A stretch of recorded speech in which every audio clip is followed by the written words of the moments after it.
31 ડિસેમ્બરની ઉજવણીના થનગનાટ શરૂ થઈ ગયા છે, ત્યારે બુટલેગરો પણ શરાબીઓને શરાબની અછત ન પડે તે માટે તમામ તૈયારીઓમાં લાગી ગઈ રહ્યા છે। બીજી તરફ પોલીસ વિભાગના પણ વાર્ષિક કામગીરીના અંતિમ પત્રકો તૈયાર થઈ રહ્યા છે, ત્યારે પોલીસ પણ વધુને વધુ શરાબના કેસો શોધી કાઢવા માટે કામે લાગી ગઈ છે।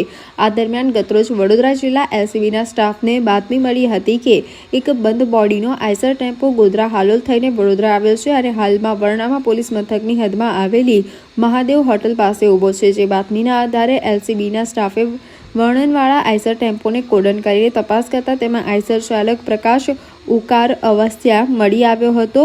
આઈસર ટેમ્પો ખોલીને જોતા તેમાં ₹14 લાખ ઉપરાંતની કિંમતની વિવિધ બ્રાન્ડની વિદેશી શરાબની 469 પેટી, જેમાં 12,216 નંગ વિદેશી શરાબની બોટલો મળી આવી હતી। જ્યારે ડ્રાઈવર પાસે મળેલો મોબાઈલ ફોન તેમજ 10 લાખની કિંમતનો આઈસર ટેમ્પો મળીને 24 લાખ ઉપરાંતના મુદ્દામાલ કબજે લીધો હતો। જ્યારે ડ્રાઈવરની પૂછપરછ કરતા જાણવા મળ્યું હતું કે મધ્યપ્રદેશના ભોપાલમાં રહેતા પ્રતીકસિંહ તેણે ફોન કરીને જણાવ્યું હતું કે ભોપાલ બાયપાસ પર પડેલા હરિયાણા પાસિંગના આઈસર ટેમ્પોને લઈને વડોદરા જવાનું છે।